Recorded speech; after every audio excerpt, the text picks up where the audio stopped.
the brother of a sitting minister who was also responsible for the airport. His brother was found in a foreign jurisdiction trafficking drugs. That is not a lie. I call on the honorable members to publish on their Facebook page the receipt of their Integrity Commission's declaration 2015, 2016, 2017, and 2018. If you want corrupt, declare it. Declare it. Publish it. Mr. Ramjitan likes to talk about publishing on the website. You know what? They came into government without making a declaration, so there was no baseline that people could judge them on. So now their wealth that they're now talking about, there was no baseline to see how it grew from where they came in to where they are now. Every member of the PPPC consistently every year made their declaration to the Integrity Commission, and you coming here to lecture us about corruption? The Bible has admonished me as a student of theology, you don't answer fools. Mr. Speaker, there's a fancy word called caitiff. I will not say who caitiff is, but I will look in the direction of Katiyus. The diatribe that was expressed over the last 35 minutes from someone who proclaims to be an element of greater society, but all we have listened to, Mr. Speaker, is a rogue in our society. That is what we have listened to. Someone who has come to the parliament, prancing around, puffing their chest, sounding very sophisticated, but in fact is a pseudo-intellectual. That is what they are. They have no place in a moral society because all their acts when they were in government was based on moral perversion. That is the same person who till this day cannot find the Fort Russian. That is the same person who has come here to denigrate public servants. Harry Gill was a staff of the Ministry of Education prior to 2015, when that document was compiled, produced. They speak glowingly of their track record, Mr. Speaker, but that is the same person who gave millions of dollars to their own, from our own ministry, to their own private company. That is corruption to the highest order, and there is evidence of it. Of course, Mr. Chairman, Mr. Speaker, they will speak of GT&T's monopoly, but what they have refused to tell the people under Desmond Hoyt in the PNC, that is when that monopoly was birthed. And when the PPP came into office, when Dr. Ali came back into office, that monopoly was broken. And 2 months after we took office in 2020, liberalization took place in our country. That is how a democracy works. So coming here and speaking as though no one knows what took place during your time, I must say, Kati is a caitiff. That is the same person whose family's address was used during the signing of the production sharing agreement between Exxon and the government. The same person. That was the same person whose governments had a signing bonus of 18 million US that until to this day, we have no clue where it is. That is the same person in whose party one of its former leaders' wife was the witness to that PSA agreement. And they speak about corruption in our country just moments after. That is one of the persons who went publicly to say that 33 is not the majority of 65.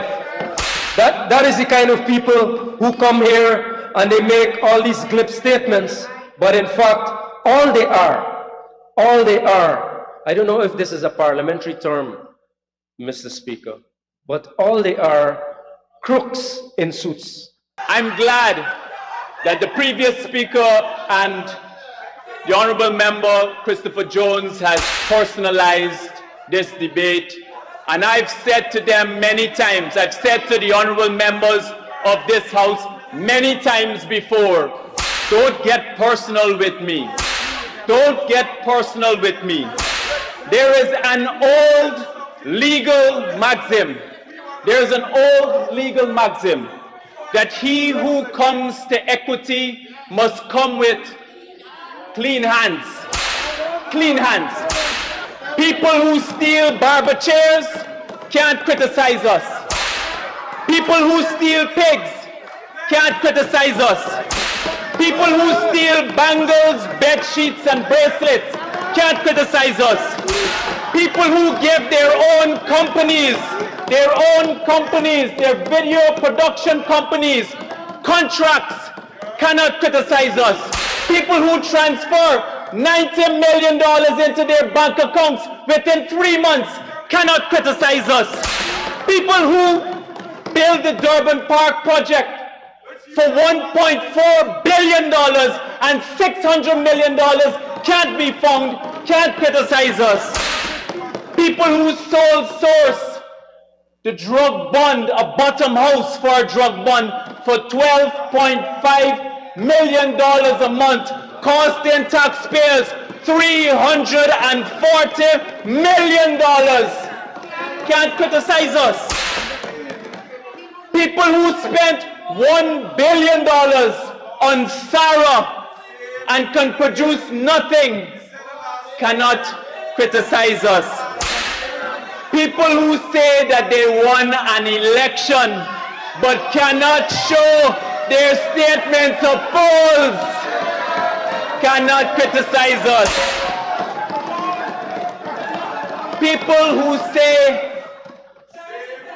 who have never run a cake shop, much less a foul pen, cannot criticize us. You're hollering? You're hollering? I ain't done yet. Just like the Honorable Ralph Gonsalves, the Prime Minister of St. Vincent and the Grenadines, said, take your licks like a man. Take your licks like a man. And in the famous words of the Prime Minister of Barbados, the Honorable Mia Mottley, what did she say when she defended our democracy on the APNU AFC's attempt to rig the election? The truth hurts. The truth hurts. That is why no protest you will ever call will ever get any people out there to come and support you. No protest. The scores of protests that you called in the last year and a half, nobody came to support you. Why? Why? The people of the country know who you are. Know who they are, Mr. Speaker. The refusal to call an election within 3 months after you lost a no-confidence motion. The insulting of the Guyanese intelligence by telling them that 33 is not a majority of 65. Attempting to rig the election in front of the entire world. Refusing to exit the office of the government for 5 months and causing this country trauma. And just when we thought, Mr. Chairman, just when we thought that the international embarrassment was over, they go and attempt to steal the mace on Facebook Live. They go and attempt to steal the mace on Facebook Live. And some of you should be careful how you're heckling me, Mr. Speaker. Some of them should be careful of how they're heckling me, because they're not sure they will keep their seats at the end of this parliament. To reverse every single one of the taxes, the 200 plus taxes the APNU AFC heartlessly put on the people of the country. We remove them. The VAT on electricity, gone. The VAT on water, gone. The VAT on data, gone. The VAT on cell phones, gone. The VAT on agri-machinery, gone. The VAT on mining equipment, gone. The VAT on construction material, gone. The VAT on exports, gone.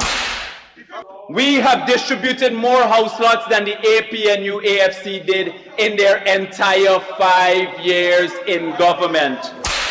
We promised that we would return the children's cash grant, the school cash grant that the APNU AFC took away from the ordinary people you're claiming to love so much now.